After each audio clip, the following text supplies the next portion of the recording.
Morning, everybody. I know you can't see my face, but how's that for a view first thing in the morning?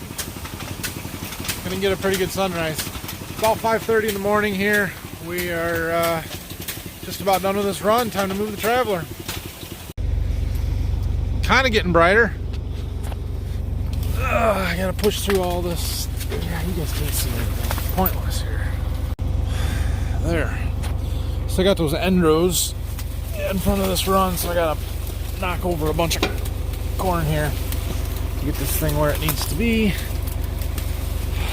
This corn was not this tall when we made the last run. In fact, after I was talking about that last night and showing it, I went back and looked at this field the day that we started, which was a month ago, 2 days ago now. It was June 23rd. Today's July 25th. But go back and look at that video 178 and look at where the corn was then versus now. Unbelievable. Okay, well, the sun comes up fast when it does. It's a little after 6. We're up and running and we're good. This is a 6-hour pull. It's about half the length, 640 feet I think it was. We are still putting our fertilizer on. I really have those 2 more runs to do that should get it. I don't know that they're going to get it because I don't think I'm going to bring any more up here, and all that's left in that tank is all I got left. So I don't know. We'll see. Oh man, we got a dragonfly in here. Don't leave your windows open when you get out. Come on. I think I got it.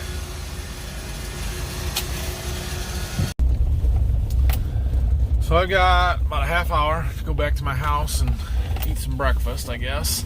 Then I've got a meeting to go to, and when I get back, next time you guys see me, that neighbor should be here with his sprayer to spray some corn for us. So that'll be fun. All right, I'm back. It's go time. He's here.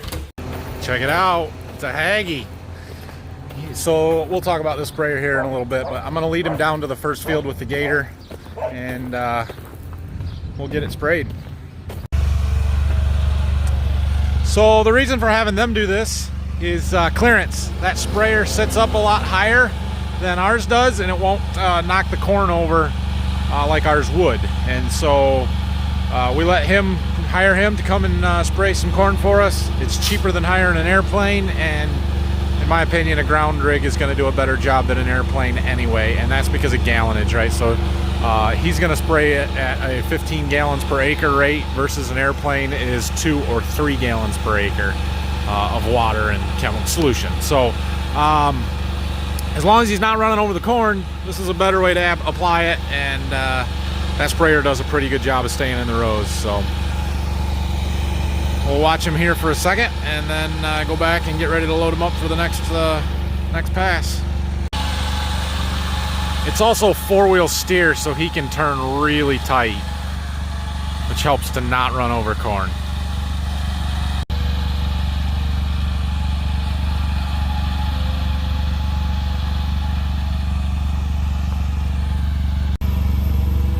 There we go. Come on, focus.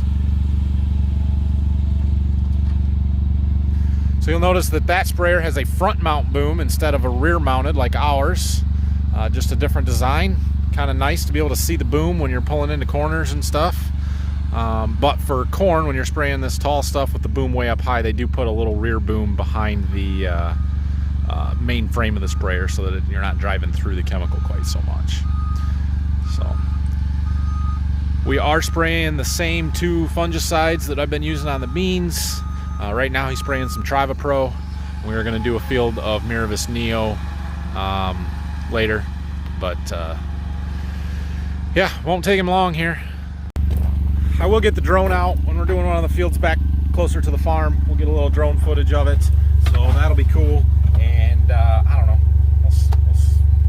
yeah, it's pretty simple, pretty cool. Shouldn't take us real long here this morning at all. We're going to do about 160 acres total. Well, you look across these fields from up high and they look pretty good. Once the corn tassels out, it's nice and even. Looks decent. I did stop here for a reason, for this camera shot right here.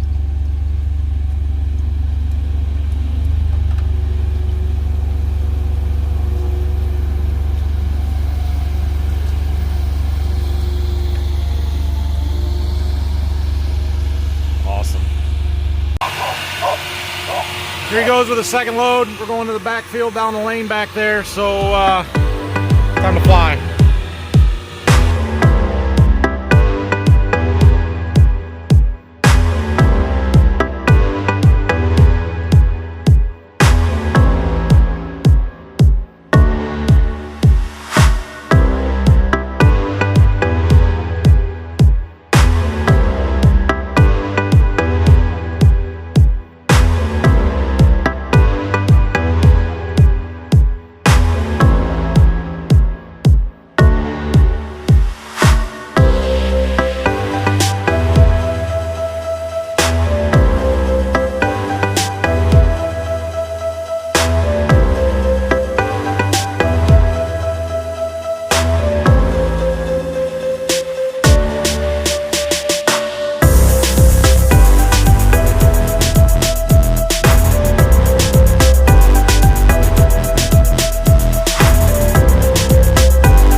Loading up the third one. It's basically the same setup as ours. His inductor and stuff is a little bit different, but for the most part, pretty much the same process that I do. He's got a nicer excite gauge.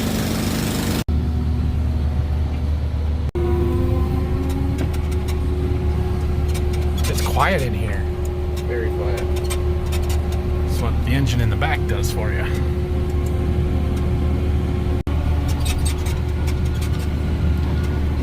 $15 mph in a Hagie feels a lot faster than 15 miles an hour in my sprayer doing beans. Maybe it's the tasseled corn, but you're flying. All right, well, that is done. Thank you to Zach, Wilson's application there, for coming and spraying that stuff for us. Something I can't do with our sprayer, so it's good to have somebody that can, and we'll see. Hopefully that makes a difference. There are check strips in 2 of those 3 fields that we just sprayed, and the one we overlapped with some the early fungicide that we put on, so we'll get some good comparisons there and hope it pays big dividends this fall, right? Like I've said before, we can make beans pay consistently with fungicide. Corn has been hit and miss. Some years it pays big. Sometimes it's this field versus that field, and I can't really explain the difference, so that's why we don't do all the acres of corn. But I still want to try some. It's been enough of a return to make it worth at least still experimenting with it. So we'll see how it goes. Anyway, we gotta go fix a mud hole now. Apparently at 5:30 in the morning, my math skills are a little off. It's like 11:30 now, and it's done. Well, I'm not ready to move it. So we're gonna shut the generator off while we fix our mud hole. I don't know why I was thinking 12:30 or 12:15, whatever I said then. It's a 6-hour pull, 5:30, 6, I don't know, but it's done. Well, we don't have as much water as we did yesterday, so pumping that off certainly helped, but it's still a lot of mud. We still got water. And I forgot my boots. My work boots are gonna get all dirty and muddy. Oh well. Dad will be up here with the backhoe in just a minute, so let's see what we can do here. So the plan here, at least initially, is he's gonna try and scoop up or scrape up a little bit of dirt in the lanes back here. Just skimming it like that. And we're gonna build up this area a little bit, try and fill these ruts in and push the water to the sides. But we gotta get a pad here for that traveler to sit on.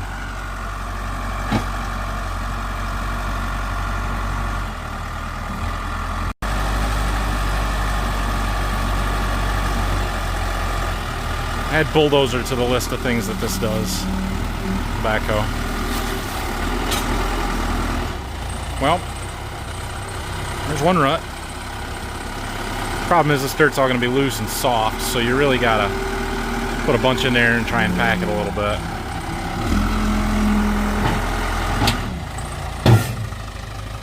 New plan. if we put a bunch of loose dirt in here, it's just gonna be soft and mushy and it's not really gonna help our problem. So we're gonna try and scoop some of this loose, crappy stuff out, like that.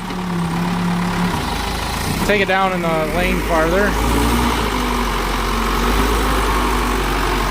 And spread it out so that it dries out, and we'll put some different dirt in here. But we gotta get rid of this water and the really soft stuff somehow. Okay, Dad's gonna work on that for a while. It's gonna take him a little bit. I'm gonna go back and get the Traveler ready to move because it's done with the run that it's in. So we'll unhook it, unhook it from the pipe and get it turned around and heading back this way. Okay, I got that tractor and the Traveler moved up to the edge of the corn there where I can still get past them, but they're as close to the lane that we're going to as we can get for right now. I'll walk back down here to the gator, and I need to go look and see if we have another full 30-foot stick of our 6-inch aluminum pipe with a riser on it, because I ripped that one. I don't know that I have another riser pipe, which is going to be a problem, but I'm going to go check. Well, some of it's getting better. Dug a little dirt from the sides and put it in there, and it is firming up there, but we've got more to do. Well, I got 3 pipe, but none of them have a riser, which is okay. It just makes it a little bit harder, because I have to have a riser pipe where I broke that one to be able to hook the Traveler up there. So what I'm gonna have to do is take the one from the very far end and move it down to where that one broke, and then take one of these full sticks that doesn't have a riser and put it in place of it. And then we've got a little 2-foot section with a valve in it that we can just put on the end and cap it. The question is, how do I get a 30-foot long stick of aluminum pipe back in there now? Corn's pretty tall. Okay, so now the plan keeps changing. Dad dug some trenches to try and get the water off of there. We were dealing with all that soupy, crappy, muddy mess, and we got to get it off, get out of there. So he's going to dig some more of that stuff out, and I'm going to take this tractor back to the farm, hook onto our dump trailer that we've got, and we're going to come over here by the river where we've got some dirt stockpiled, and we're going to load up the trailer 3 or 4 times, haul it over there and dump it.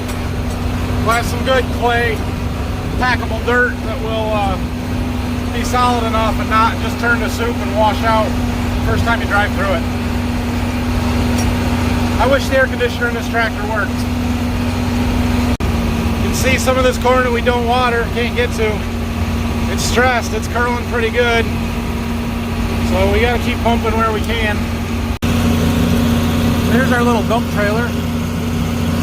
I don't know that I've really been working with it much since I started making these videos, so you probably haven't seen it a whole lot. But Dad's got some of his cutoffs from the sawmill in there. We're going to dump them out back here on this pile, and then we'll take this trailer up there and use it to haul some dirt into our hole.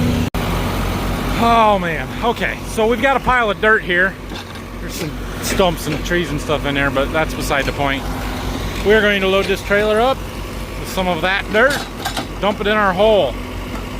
Should help. Dug the sod out, most of it, so we don't dump that because it's hard to spread. So I think he's gonna scoop some up and put it in the trailer here.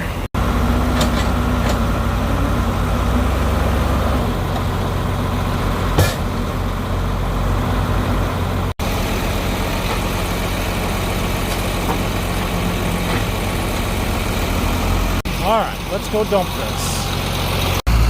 Okay, so the plan here is to attempt to back in there on an angle and dump one to the north and one to the south, and then we'll put 1 or 2 in the center, and we'll come level it off. See how good I can do without running over a whole lot of corn.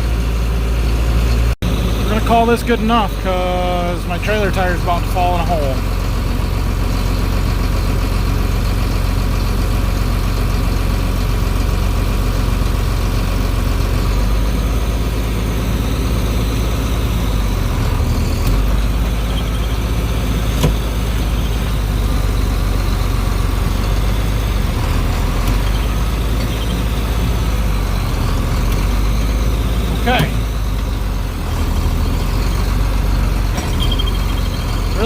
to back this thing all the way down there, but I don't know how else I'm gonna get turned around. Well, I decided to make the turn and go through part of it. Not ideal, but that works. I'll just go around by the river again and we'll make the circle again. Y'all, second pass I didn't have anywhere to bail out to because I dumped a pile of dirt in there. So I just backed this trailer up about a half a mile in a 10-foot wide path. I didn't take any corn out except for where I made the 90-degree turn. Oh, and it's hot in here. Third load. Dad's gonna follow me down there. I'm gonna dump this, pull straight through past the wet hole and let him level it out a little bit, and we'll see where we're at. Well, we ought to get a decent pad built here anyway. We might not get rid of all the ruts and all the mud, but at least where the traveler's got to sit to make this pull, we'll have a nice area here. Better. It is better. We got a little more to do though yet. That hole there's got to get fixed. Yeah. So I think we're gonna do the best we can leveling this out, and then get 2 more loads of dirt, 1 for each end, and we'll call it good enough, I guess. It's like we're on Gold Rush, scooping it right into the trailer. I'm like the rock truck driver. Dad's the excavator guy, except for I'm pretty sure 1 bucket from their excavators would fill about 5 of our trailers at least. Maybe 10, who knows. A little smaller scale here. Anyway, this is the last load. Once he gets this loaded up, I'll go dump it, we'll level it off. We'll be where we are. All right, well, we got some more dirt.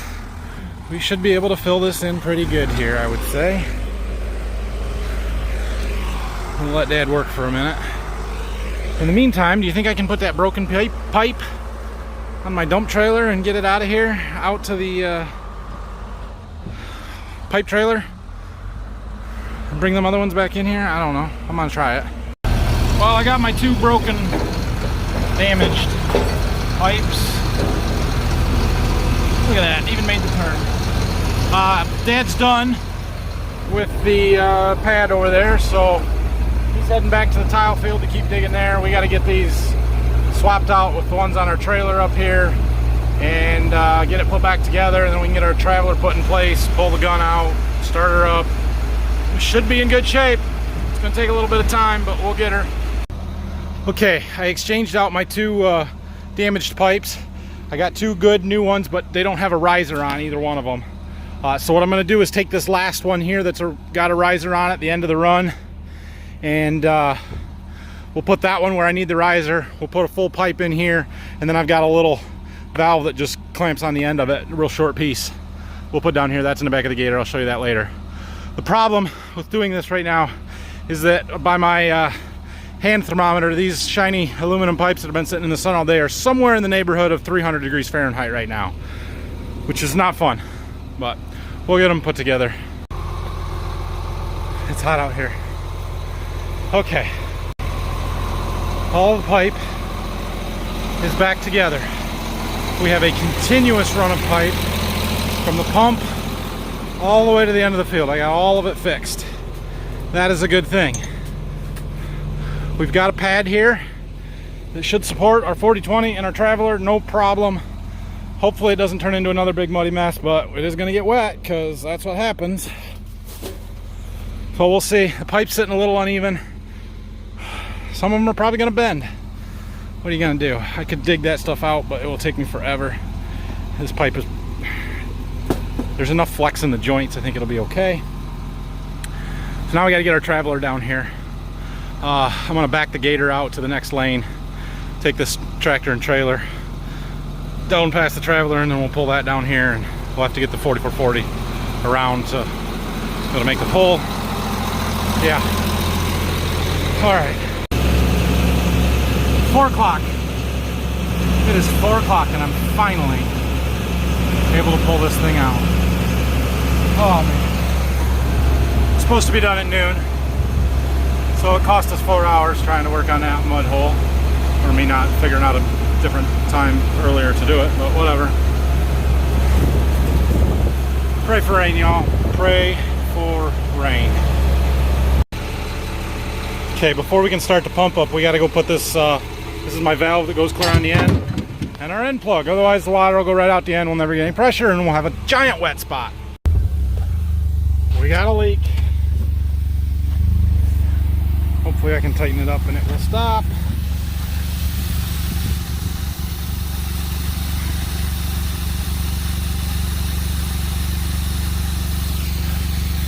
Ooh, I don't know about this one. Crap. Well, I made it worse. Crap. I'm gonna have to shut the pump off, loosen it up, reposition that cap on there, and hopefully tighten that up and it'll work, or at least not be so bad. But that center rubber piece is getting worn. I need a new cap. I don't have any with me. Probably have one back at the farm, but that doesn't do me much good here right now. Got it. Alright, I'm done. We're up and running finally.